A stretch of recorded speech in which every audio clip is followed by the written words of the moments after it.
беше много приятно. Дай да качим боята, Босманче.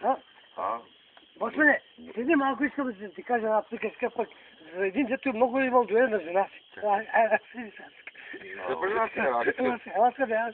Твоите нямат край. Имам много доверие на жена си. Седи сега. Тя се става на 8, ти бързо, сега па за жената чакаш. Седи сега.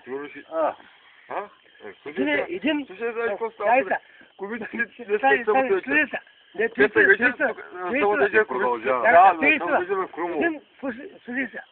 Има много доверие на жена си, каза. И казвам, говоря пред колегите си. Моята жена каза, с чист мъж, аз с чист жена каза, моята няма проблема, че съм... Никога. И сега там. Как де? Аз чивам, каза, тук, вика, не се спирам, каза, аз от тук от работа фащам, 2-3, като да види го чаткам, не се спирам вкъщи.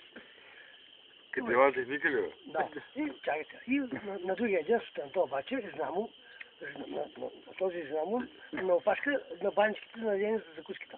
На фуната за ден за закуски чакат.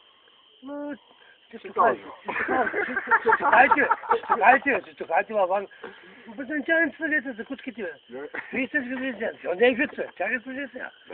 И се случи. Обаче, един е познавал жена му, другите, тя не познава колегите на мъжа си. Вика, каза, тя е, значи, пред тях. Те са двама, те са на една опашка. Каза, жена му напред. Това ще взима за кучки. Още две има и тя е валя. Къде ми ликс, бе? Кой? Моите се, хоч ще да взима. Вика, каза, имам един Иван при нас. Майката ви каза, как е въти, как я прави, вика. Сега тръчат с различни жени и голям курваля. И да събира и лесле. И закуска не взима, замина. Забрали закуска? Но, не взима закуска, замина, курваля, но не. Може и курваля, пък той изобщо се надява. С такова път колеги. И те го нагласили, разбира. И на другия ден, на Байван турбата празна. Той струга там някакви. Хайде, золи, къде? Турбата празна, няма манджа. И се наведем надолу, гласа наведем. Колегите се, музикът. Какво са на Байване? Да си бъла майката.